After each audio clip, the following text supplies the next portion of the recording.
Hello everyone, welcome to rediscover education. और मैं हूं आपकी एजुकेटर रचना अग्रवाल। आप सभी का स्वागत है इस क्लास में।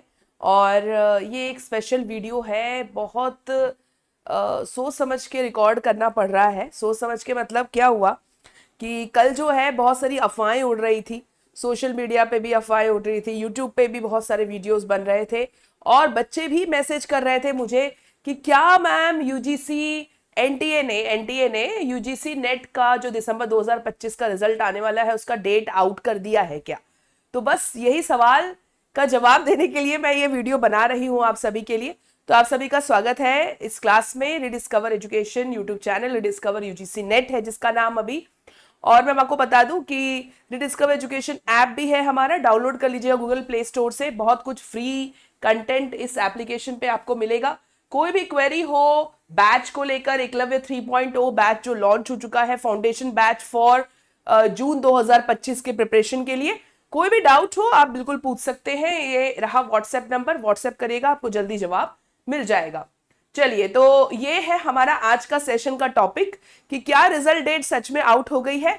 और डिस्कशन करेंगे हम इस बार कट ऑफ क्या होगा, क्योंकि ये भी सवाल बहुत ज्यादा पूछ रहे हैं बच्चे कि मैम हमारे इतने मार्क्स हैं, हम होम साइंस के स्टूडेंट हैं, हम फॉरेंसिक साइंस से हैं, हम कॉमर्स से हैं मैम, तो हमारा कट ऑफ क्या होगा इस बार।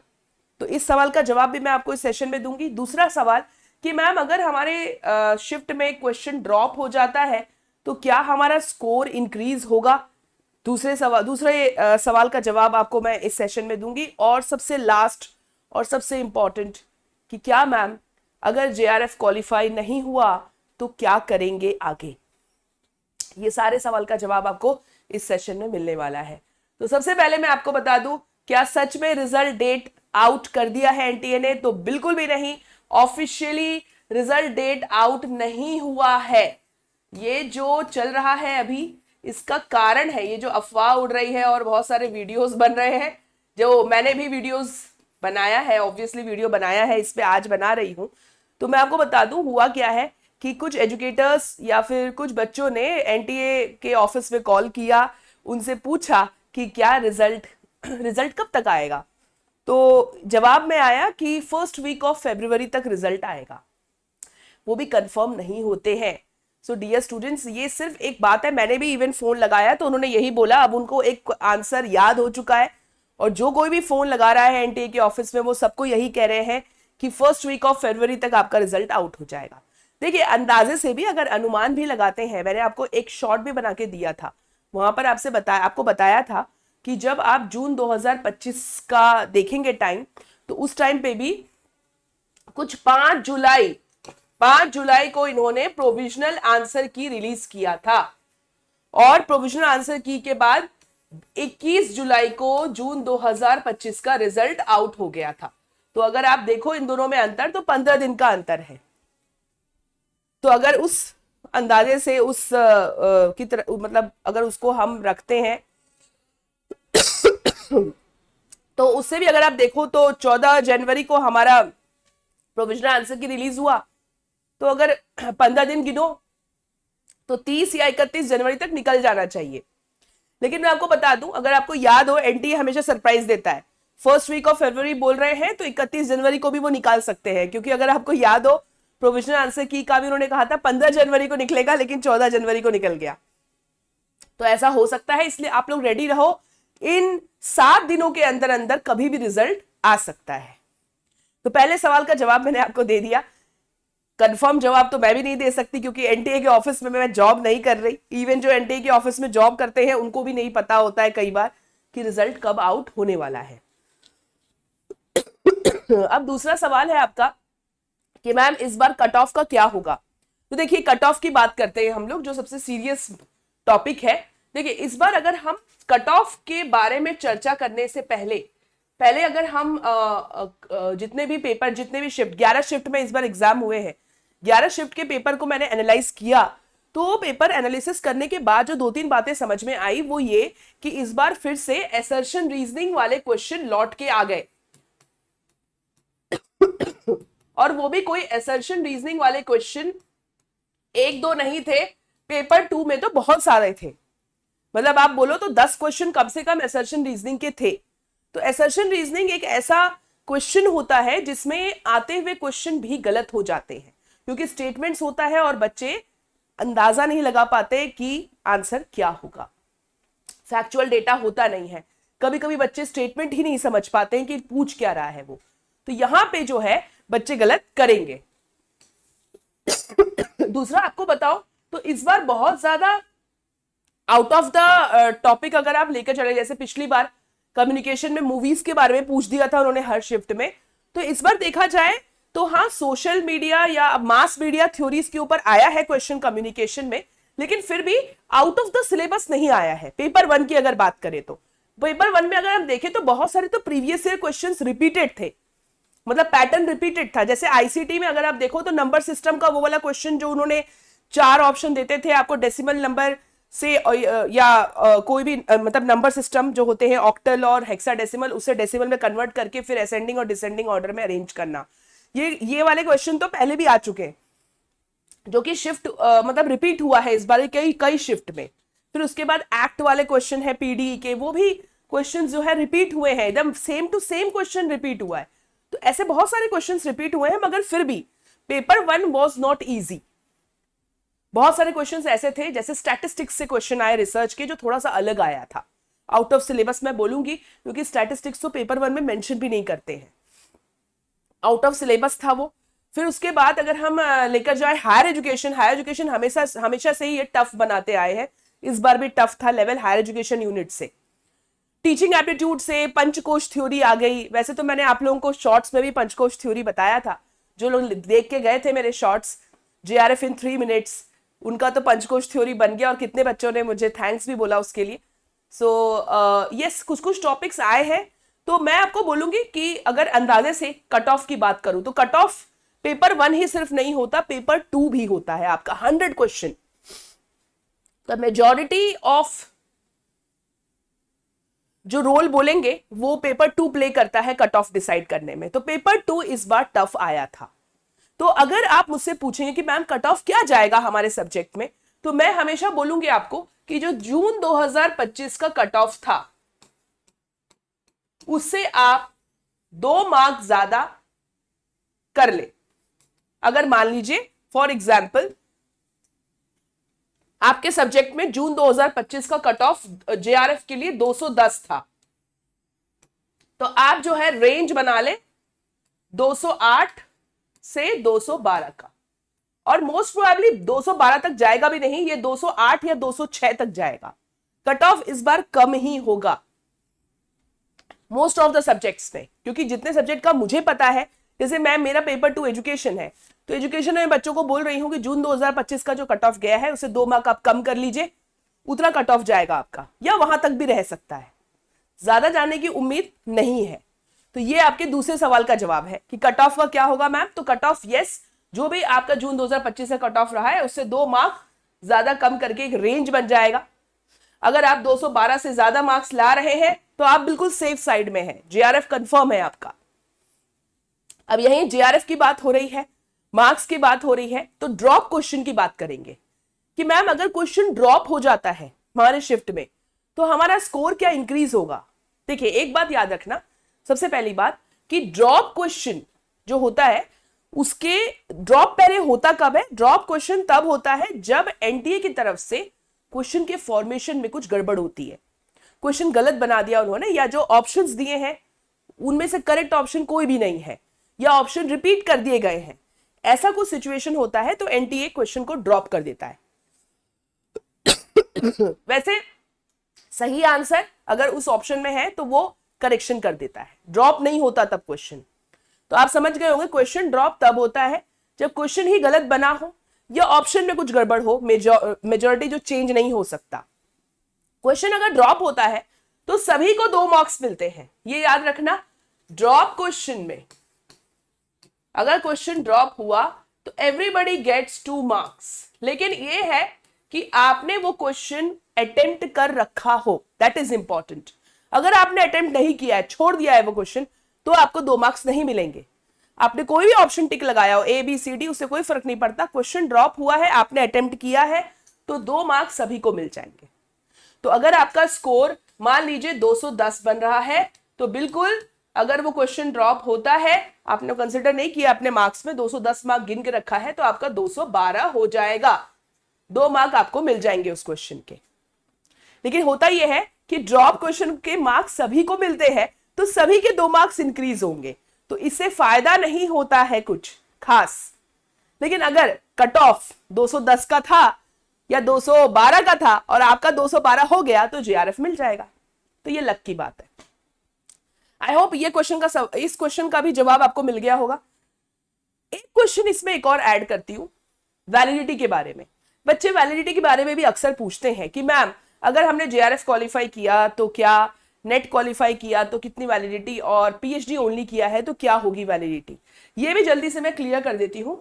अगर मान लीजिए 3 कैटेगरी में आजकल रिजल्ट आता है, पीएचडी ओनली अगर आपका क्लियर हुआ है तो याद रखिएगा आप पीएचडी में एडमिशन ले सकते हैं, किसी भी यूनिवर्सिटी में एडमिशन ले सकते हैं। लेकिन प्रॉब्लम यह है हमारे इंडिया में कि यूनिवर्सिटीज पीएचडी ओनली कैटेगरी को अभी बहुत सारी यूनिवर्सिटीज कंसिडर ही नहीं करती है। जब वो अपने पीएचडी एडमिशन का फॉर्म निकालती है तो पीएचडी ओनली कैटेगरी को कंसिडर ही नहीं कर रही है। तो पीएचडी ओनली में अगर आपका रिजल्ट आता है, ये कैटेगरी में आप क्लियर करते हैं, तो मेरा ऐसा मानना है कि आप दोबारा अटेम्प्ट दीजिए। नेट भी अगर क्लियर होता है तो बहुत सारे फायदे हैं, पीएचडी ओनली क्लियर करने में फायदा कुछ नहीं होता। अकॉर्डिंग टू एनटीए ये है कि आप पीएचडी में एडमिशन ले सकते हैं। आपका जो स्कोर कार्ड आया है, ध्यान से सुनिएगा, इसका जो स्कोर कार्ड आएगा उसकी वैलिडिटी 1 साल की ही है। यानी अगर 1 साल के अंदर आपने पीएचडी में एडमिशन नहीं लिया तो इस स्कोर कार्ड की वैलिडिटी खत्म हो जाएगी। ठीक है, तो कुछ ऐसा नहीं है, आप प्रोफेसरशिप के लिए अप्लाई नहीं कर सकते। तो कहने का मतलब यही है कि आप दोबारा अटेम्प्ट दीजिए, मेरा मतलब यही है। ठीक है, इसके बाद आते हैं दूसरी कैटेगरी जो है नेट ओनली की कैटेगरी। इसमें आप याद रखना दो बातें होती हैं। पहला, इसका जो सॉरी अगर आपने नेट क्लियर किया है तो आप असिस्टेंट प्रोफेसरशिप के लिए लाइफ टाइम के लिए वैलिड हो जाएंगे। लाइफ टाइम वैलिड है आपका net for only assistant professorship. यानी कि अगर असिस्टेंट प्रोफेसर की वैकेंसी निकलती है तो आप अप्लाई कर सकते हैं। लेकिन कैच यहां पे ये है कि परमानेंट के लिए अप्लाई करने के लिए अब आजकल डॉक्टरेट की डिग्री होना बहुत जरूरी है। तो लेकिन फिर भी आप अप्लाई तो एटलीस्ट कर ही सकते हैं, इंटरव्यू प्रोसेस में जा सकते हैं। या अगर टेम्पररी लेक्चरशिप का आता है मौका तो बिल्कुल आपका सिलेक्शन भी हो सकता है वहां पे। तो आप असिस्टेंट प्रोफेसरशिप के लिए वैलिड है आपका ये नेट स्कोर कार्ड। लेकिन अगर इसी नेट के स्कोर से आप पीएचडी करना चाहते हैं, एलिजिबल है, बिल्कुल एलिजिबल है पीएचडी करने के लिए किसी भी यूनिवर्सिटी में ऑल ओवर इंडिया। लेकिन आपका ये स्कोर कार्ड सिर्फ पीएचडी करने के लिए 1 साल के लिए वैलिड है। यानी कि अगर आप नेट क्लियर करते हैं दिसंबर 2025 में तो आप दिसंबर 2026 तक के लिए आपका स्कोर कार्ड नेट का वैलिड है ओनली फॉर पीएचडी, पर असिस्टेंट प्रोफेसरशिप के लिए लाइफ टाइम वैलिड है। आई होप यहां पे कंफ्यूजन क्लियर हो गया होगा। अब हम आते हैं जेआरएफ पे। अगर आप जेआरएफ क्लियर करते हैं तो याद रखिएगा जेआरएफ क्लियर करने में आपका जो स्कोर कार्ड यानी जो जेआरएफ क्लियर किया है आपने और जो आपको सर्टिफिकेट मिलेगा जेआरएफ का, वो सर्टिफिकेट 3 साल तक वैलिड है। 3 साल तक वैलिड है मतलब ये हुआ कि आप इस 3 साल में यूनिवर्सिटी में एडमिशन ले लें और अप्लाई कर दें। जब आपका प्रपोजल सेलेक्ट हो गया, गाइड मिल गया, तो आप अप्लाई कर दें फेलोशिप के लिए। ऑब्वियसली जेआरएफ इंसान इसलिए क्लियर करता है कि उसे 40,000 तक का फेलोशिप मिले, है कि नहीं। 40,000 हर किसी को चाहिए, महीने में 40,000 कम नहीं होता। आप आराम से पीएचडी कर सकते हैं, आराम से कॉलेज जाइए, पीएचडी करिए, बहुत कुछ आप सीखते हैं उस दौरान। एडमिनिस्ट्रेशन सीखते हैं, क्लासेस कैसे लिए जाते हैं, पीएचडी करते हैं, बहुत सारे लोगों से आपका इंटरेक्शन होता है, कॉन्फ्रेंसेस में आप जाते हैं। ऑब्वियसली आपका रास्ता जो है एकदम क्लियर है और इसी रास्ते में जब आप आगे बढ़ते हैं तो इन फ्यूचर जो है कॉलेज के प्रोफेसर्स भी बनते हैं, यूनिवर्सिटी के प्रोफेसर्स बन जाते हैं आराम से। तो जेआरएफ के लिए जो आपका फेलोशिप का सर्टिफिकेट मिलेगा वो 3 साल के लिए वैलिड है, याद रखिएगा। यानी दिसंबर 2025 में अगर आपका जेआरएफ निकलता है तो आपके पास 3 साल है, जल्दी जल्दी प्रपोजल बनाएंगे, प्रेजेंट करिए, यूनिवर्सिटी के एडमिशन स्टार्ट हो जाएंगे, अप्लाई करिए। इंटरव्यू तो आपको देना ही पड़ेगा, ऐसा नहीं है कि आप इंटरव्यू को क्रॉस कर जाओगे, इंटरव्यू देना पड़ेगा। हाँ, पीएचडी एंट्रेंस टेस्ट नहीं देना पड़ेगा। जेआरएफ क्वालिफाइड होंगे तो गाइड भी चाहेंगे कि आप उनके अंडर जो है पीएचडी करें। तो ये सारी जो है पर्क्स मिलते हैं जेआरएफ क्लियर करने में। अब लास्ट क्वेश्चन का जवाब कि मैम अगर अनफॉर्चुनेटली जेआरएफ क्वालिफाई नहीं कर पाए दिसंबर 2025 में तो क्या? ध्यान से सुनिएगा। अगर आप जेआरएफ क्लियर नहीं कर पाए लेकिन आपने नेट क्लियर कर लिया है तो सबसे पहला काम आप ये करेंगे, अपना टाइम वेस्ट नहीं करेंगे। अगर आपका नेट क्लियर हो गया, पहले अटेम्प्ट था ये, नेट क्लियर हो गया है और आपको भरोसा है कि आप दूसरे अटेम्प्ट में जेआरएफ निकाल लेंगे, ठीक है, अगर आपको ये भरोसा है क्योंकि आपको तैयारी समझ में आ गई कि मैंने इतनी तैयारी की थी और मेरा नेट निकल गया है, तो अगर मैं थोड़ा सा और अपने आप को पुश करूंगी या करूंगा तो जेआरएफ निकल जाएगा। तो don't waste your time, time waste मत करिएगा, पढ़ाई शुरू कर दीजिएगा, ठीक है। तो जून 2025 का एक अटेम्प्ट जरूर दीजिएगा, पर याद रखिए इसमें टाइम वेस्ट करने का मतलब यह है डिस्ट्रैक्शन नहीं होना चाहिए। अगर किसी तरह का कोई जॉब कर रहे हैं तो थोड़ा जॉब में या तो आप छुट्टी ले लें या फिर अपना वर्कलोड कम रखें, ताकि, लेकिन मैं छोड़ने के लिए नहीं बोलूंगी, ऑब्वियसली जॉब को छोड़ने के लिए नहीं बोलूंगी, पर अपना वर्कलोड कम करने की कोशिश करेगा ज्यादा से ज्यादा। और पूरा 4 से 5 महीना जो बचा है वो कंसंट्रेशन के साथ पढ़ेंगे, जेआरएफ निकलने की उम्मीद बढ़ जाएगी। जो गलतियां आपने दोहराई पिछले साइकिल में वो गलतियां बिल्कुल मत दोहराना, ठीक है। अगर ये तो पहली कैटेगरी हो गई। दूसरी कैटेगरी, अगर मान लीजिए 2-3 बार नेट निकाल चुके हैं लेकिन इस बार फिर से जेआरएफ क्वालिफाई नहीं हुआ, मैम नेट ही क्वालिफाई हुआ है, तो ऐसे बच्चों के लिए रिक्वेस्ट है कि अब दोबारा अटेम्प्ट सीरियस होकर देने की जरूरत नहीं है। पीएचडी में एडमिशन ले लीजिए, प्रपोजल बना रहे होंगे, मैं ऐसा उम्मीद रखती हूं, और अगर नहीं किया है स्टार्ट तो जल्दी से जल्दी स्टार्ट कर दीजिए, प्रपोजल बनाना शुरू कर दीजिए, पीएचडी में एडमिशन का प्रोसेस शुरू कर दीजिए और एडमिशन ले लीजिए, क्योंकि नेट क्वालिफाइड है, आप आराम से एडमिशन ले सकते हैं, आराम से अपना पीएचडी कर सकते हैं। उन बच्चों के लिए अगर जेआरएफ की एज हो गई है या जेआरएफ अब नहीं निकालने का मन है, क्योंकि 2-3 बार अटेम्प्ट देने के बाद आप एक स्टैग्नेंट पोजीशन में आ जाते हैं, तो उन लोगों के लिए एक रास्ता और है। आप लोग पीएचडी के साथ साथ जॉब का ऑप्शन खुला रखिए। जॉब कैसा? टेम्पररी लेक्चररशिप का। हर कॉलेज टेम्पररी लेक्चररशिप हमेशा प्रेफर करते हैं। टेम्पररी लेक्चरर्स जो होते हैं उनके लिए ज्यादा फायदेमंद होते हैं एज कंपेयर टू परमानेंट, क्योंकि ज्यादातर यूनिवर्सिटीज यही कर रही हैं, स्टेट यूनिवर्सिटीज खासकर। तो वहां पे आप जॉब अप्लाई करिए। अगर उसी कॉलेज में पीएचडी कर रहे हैं तो फायदा ही फायदा है, क्योंकि आपके गाइड भी वही हैं, गाइड आपके एक कलीग की तरह ही है ना, और गाइड भी है तो आपको बहुत कुछ उसका फायदा मिलता है पीएचडी के टाइम पे। अगर आपको कहीं डेटा कलेक्शन के लिए जाना है तो आपको छुट्टी भी मिल जाती है तुरंत, तो ये सब चीजें फायदे में आती है। आप हर अपने एम्प्लॉयज को, अपने जो दूसरे कलीग्स हैं उनको पहचानते हो, तो काम करना भी आसान होता है। तो ये भी बहुत सारे लोग अपनाते हैं। और मैं आपको बता दूं कि आजकल टेम्पररी लेक्चररशिप में भी जो सैलरी मिल रही है वो 35,000 से 40,000 तक मिल रही है। नेट क्वालिफाइड है, आराम से मिल रहा है, स्टेट यूनिवर्सिटी के बता रही हूं मैं ये। तो भाई जेआरएफ से कम तो है नहीं, उल्टा आपको अलग एक्सपीरियंस मिल रहा है जॉब का। पीएचडी तो आप कर ही रहे हैं। जैसे ही आपकी पीएचडी कंप्लीट हुई, अगर उसी यूनिवर्सिटी में परमानेंट का ऑफर आया, परमानेंट का मौका मिला, तो आपके होने की चांसेस ज्यादा बढ़ जाते हैं, क्योंकि आपकी पहचान बन जाती है बहुत सारे लोगों से। तो ये एक रास्ता है। अगर आपका जेआरएफ इस बार क्लियर नहीं हुआ लेकिन नेट क्लियर हो चुका है तो आप बिल्कुल अप्लाई कर दीजिए, जॉब करते रहिए। देखिएगा बहुत फायदा होता है। कई बार अगले अटेम्प्ट में जब आप अप्लाई करेंगे फिर से एग्जाम के लिए, तो ऐसा भी हो सकता है कि आपका जेआरएफ क्लियर हो जाए। क्यों? क्योंकि आप बहुत कुछ एक्सपीरियंस गेन करते हैं, नॉलेज गेन करते हैं, और वो नॉलेज काम आता है एग्जाम में ही। तो संयम रखेंगे, पेशेंस रखेंगे, घबराएंगे नहीं, टेंशन नहीं लेंगे। मैंने आपको हमेशा बोला है रुकना नहीं है हमको। रास्ते बहुत सारे हैं, जिस रास्ते पे चल दो वहीं पे आपको सफलता मिलेगी। जरूरी नहीं है कि जेआरएफ क्लियर करने पर ही आप सफल माने जाओगे। जेआरएफ क्लियर हुआ तो ही आप नॉलेजेबल माने जाएंगे, ऐसा बिल्कुल भी नहीं है।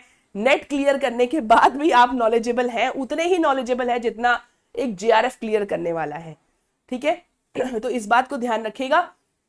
बाकी अगर नेट भी क्लियर नहीं हुआ है तो उन बच्चों के लिए एक और रास्ता है सेट क्लियर करने का। हर स्टेट का सेट एग्जाम होता है, सेट एग्जाम को भी टारगेट बना के अगर आप ये क्लियर कर लेते हैं तो टेम्पररी लेक्चररशिप के लिए बिल्कुल एलिजिबल है।